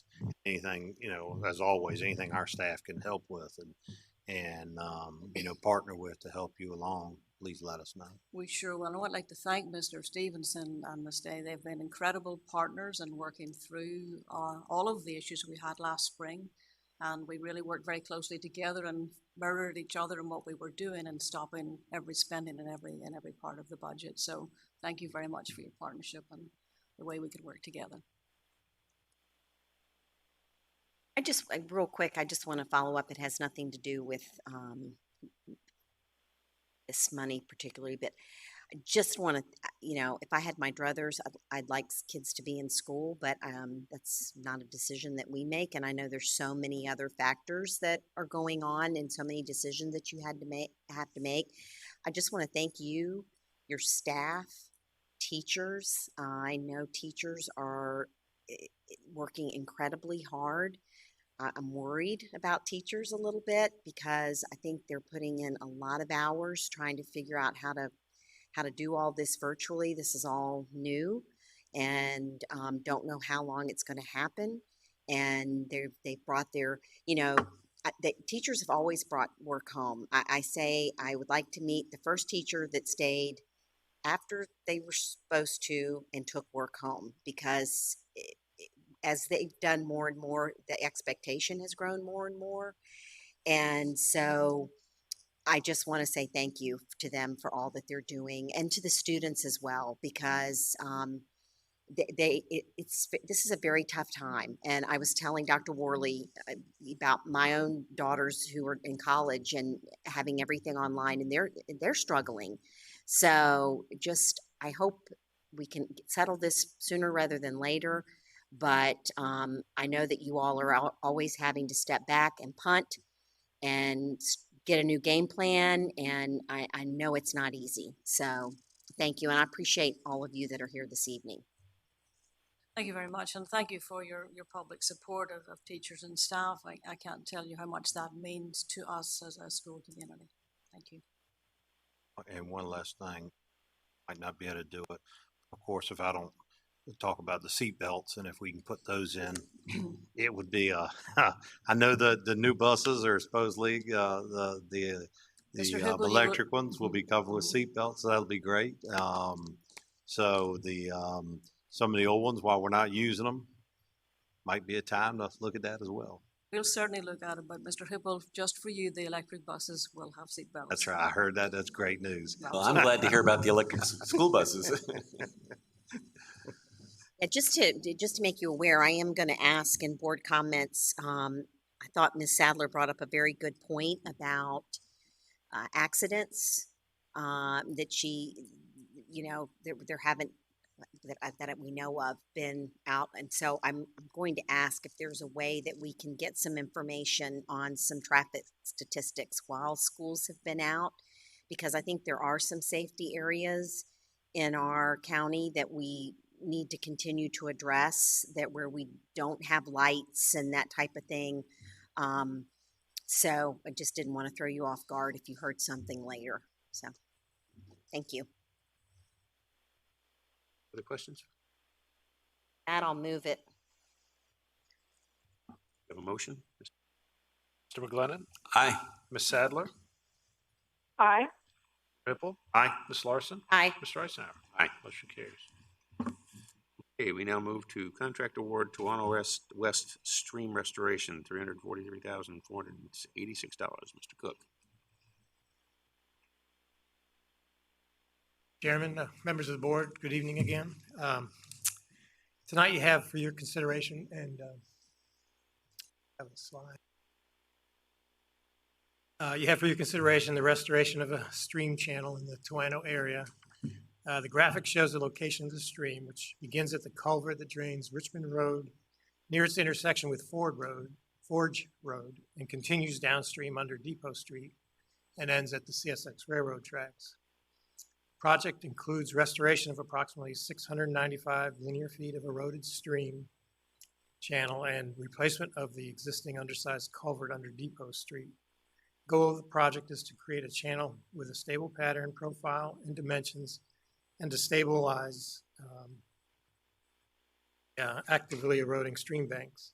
This will help prepare the channel to serve as the receiving channel for the Toano Revenue Sharing Transportation and Drainage Project, and also improve the water quality of the receiving channel, which is a tributary of Ware Creek.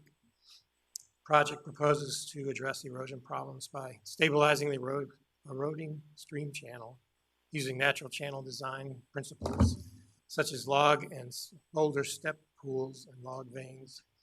Invasive plants will be removed and replaced with native trees, shrubs, and herbaceous plants. All the necessary permits and property permissions have been obtained for the project. Construction costs will be offset by a 50% cost share grant from the Department of Environmental Quality's Stormwater Local Assistance Fund. The project has a 5-month duration for construction, and the low bidder has successfully performed 4 other stream restoration projects for the county. So I'll be glad to answer any questions that y'all have.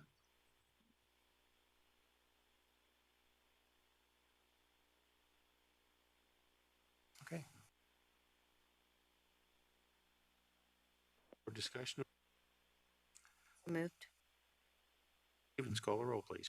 Ms. Larson? Aye. Mr. McGlinnan? Aye. Mr. Hippel? Aye. Ms. Sadler? Aye.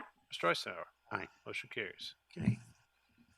All right, we are now down to board requests and directives.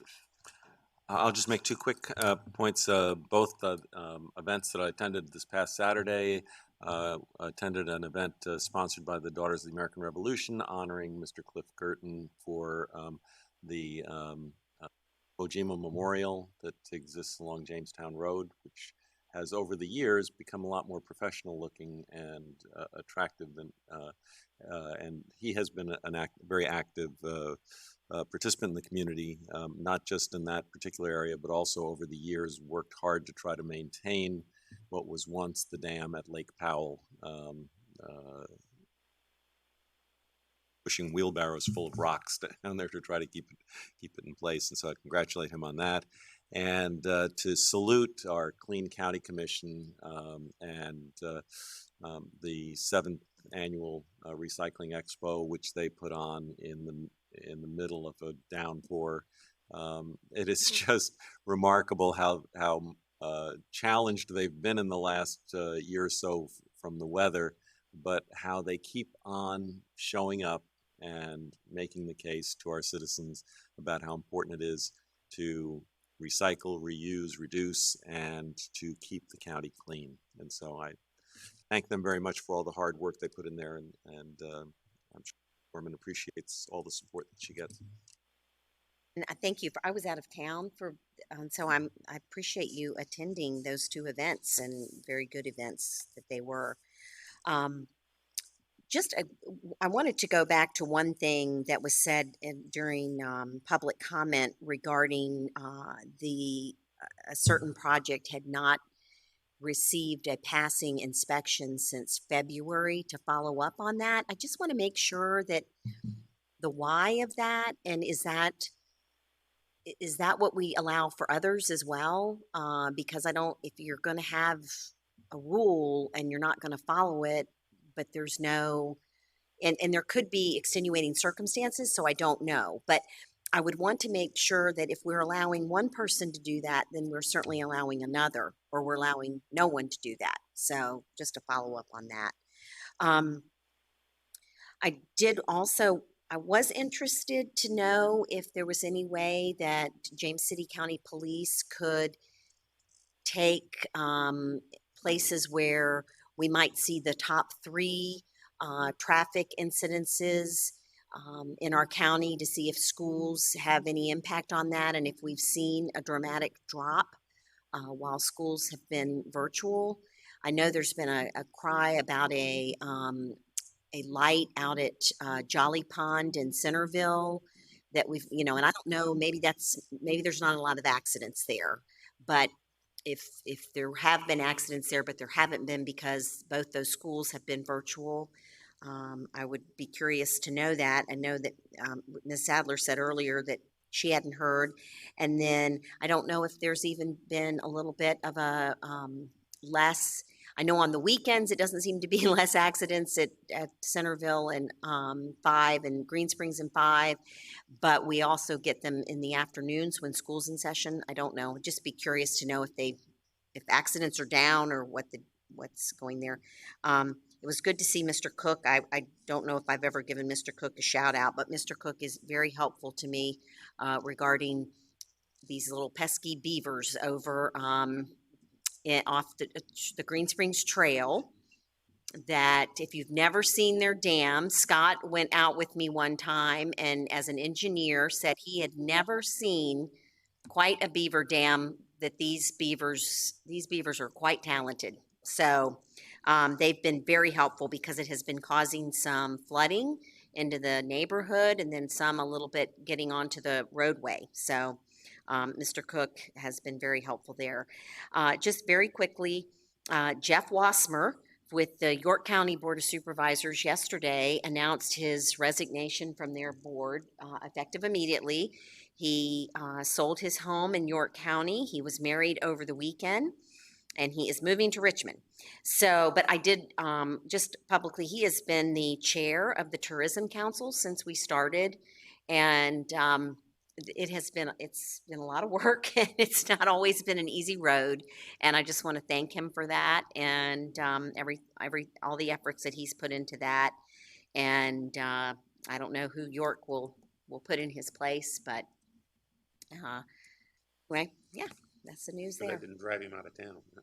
It might have, yes, but I think it had something to do. I think his wife has school-age children and maybe didn't want to change schools. So, all right, I don't have much. I'm gonna talk to my director and see what we can do as far as safety issues. We've got several of them in the county, so I'm gonna see if there's funds or anything available that we've missed anywhere, and something. And it may be something that we have to do a matching grant or something like that, but it's well worth looking into, and I'm gonna dedicate. Thank you. That's tough when you've got a intersection that is a hazardous intersection in your community, and people don't understand that, even how hard you're trying to come up with something and find something to fix that situation. So anything I can do, I'll definitely help on the regional side of it. Other than that, we just regular meetings and all this virtual meetings and everything else, and it's amazing how many meetings you can have in a car going down in a truck going down the road, as long as you remember to keep it on mute and and that way it keeps everything down. So other than that, we're clicking right along. Sue? Hi, yes, and thank you, Mr. Heppel, for looking into the VDOT situation. We've been struggling with some of these locations for quite a while now, so we appreciate your leadership with that. Did manage to stay very far away from everyone and tiptoed into a ribbon cutting this week for Classic Consignments located over in Nord Shops. So we wish them much success. It's a real cute little shop. Everybody would love it. So come by and visit them. And I just wanted to give a happy birthday shout out to our colleague, Miss Larson, who celebrated a birthday this week. So happy birthday. Thank you. We all are. Okay, the only thing I would add is that I've been active with the Business Council. Ruth sits over on the tourism side, but I've been with the Business Council, and I got roped into being on the Military Affairs Committee, running that committee. And I do want to give a shout out to the Business Council because, under the COVID restrictions, it's difficult to do much. They try to have a Christmas parade that may or may not happen.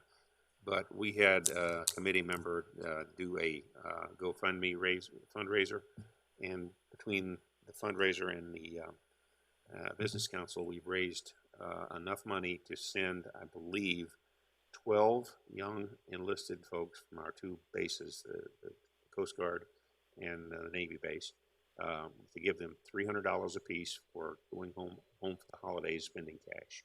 Very nice. And so it's been a tremendous opportunity, and I got to tell you that the folks in our business community who are Business Council, shout out for that. Absolutely. Okay, I believe we are to Mr. Chairman, I wonder under this category, we have scheduled in our closed session 2 appointments that are essentially swaps, and I wondered if the board would mind going ahead and taking care of those now so that we don't have to deal with them in closed session. I don't think they're controversial. Oh, but I also need to, yes, we had moved our meeting in November because of VACO, which I do appreciate and hope that if we are at VACO next year, we will do that again because it does make it difficult sometimes to get back. But we are going to be virtual, so for VACO, which would mean we would be well done by 11 a.m. So I wondered if you all would be amenable to move that meeting to the second Tuesday of November. Essentially, when we set it up, we made it the third Tuesday and then the fourth Tuesday for the work session. Correct, but if we could move it so the motion would be to amend the calendar to move the meeting back to the 10th of November. Yes. Is everybody okay with that? That's my motion. Yes, I'm fine. Right. So I guess we'll deal with Mr. Stevens. We have a motion. Oh, sorry. Mr. McGlinnan? Aye. Ms. Sadler? Aye. Ms. Larson? Eisenhower? Mr. Hippel? Aye. Mr. Eisenhower? Aye. Okay, very good. So then, Mr. Chairman, I'd like to move that we appoint Grace Boone to serve on the Williamsburg Regional Library Board and to appoint Jason Purse to serve on the WADA Board. Mr. McGlinnan? Aye. Ms. Sadler? Aye. Ms. Larson? Aye. Mr. Hippel? Aye. Mr. Eisenhower? Aye. Motion carried. Okay. Now we still need to go in, right, for discussion Go of in for the property? others, yeah. Okay. Okay. Reports of the county administrator. Chair, members of the board, just a couple items. Voting, just a reminder to our citizens, we've talked about it an awful lot, so I don't think people shouldn't be aware of it, but I do want to remind them that in-person absentee or early voting is available to all James City County registered voters Monday through Friday, 8 a.m. to 5 p.m. at the James City County Vote Center, which is located at our Recreation Center, 5301 Long Hill Road. This is the only designated location in James City County for in-person absentee voting. This voting will also be available Saturday, October 24th and Saturday, October 31st from 8 a.m. to 5 p.m. And over 12,000 residents have already voted in this election in James City County. We've had a lot of good comments. So I would compliment our registrar and her staff and volunteers for helping us through that. And if people have questions or need more information, it's 757-259-4949. Again, 259-4949. I would also mention Halloween. We've had numerous questions about what the county is doing related to Halloween. James City County, along with most Hampton localities, is allowing families to make this decision for themselves. The Centers for Disease Control and Prevention and the Virginia Department of Health have issued guidance for Halloween, which we would encourage parents to read before making their decision. If you choose to participate, and particularly trick-or-treating, the hours that we've designated in James City County for trick-or-treating are 6 to 8 p.m. on October 31st for children ages 12 and under. Leaving your porch light on from 6 to 8 p.m. would indicate that your household is participating. Leaving it off would indicate you're not, and we would ask children or trick-or-treaters to respect that as well. Trick-or-treaters should wear cloth masks that cover their noses and mouths and maintain social distancing. Regular costume is not a substitute for a cloth mask. So a mask that comes with a costume does not provide the protection that is needed. And the guidance is do not wear a costume mask over a cloth mask because it could be dangerous. So we would ask parents to read the guidance and be safe and look after their children and each other this Halloween. So that is a family decision. That's all I have. I would say that the graphic that we put out was excellent, where it had the risk, mild, middle, high. That was excellent. And obviously no one in the CDC was ever Cinderella in the 60s because nothing was getting through those masks, including any fresh air. So they would have been fine. But I guess they've changed masks since then. So a lot of doctors and nurses. Yeah. Okay, we now will have a look for a motion to enter closed session for, and it's the last one, discussion of or consideration of the acquisition of real property for a public purpose for discussion in an open meeting would adversely affect the bargaining position or negotiating strategy of the public body pursuant to Virginia Code Section 2.23711A3. So moved. Okay, Mr. Stevens, we have a roll. Mr. McGlinnan? Aye. Ms. Sadler? Aye. Ms. Larson? Aye. Mr. Hippel? Aye. Mr. Eisenhower? Aye. Hey.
open session, I will look for a motion to certify the closed session. Mr. Chairman, I move to certify that we only spoke about those items we indicated we would speak about in closed session.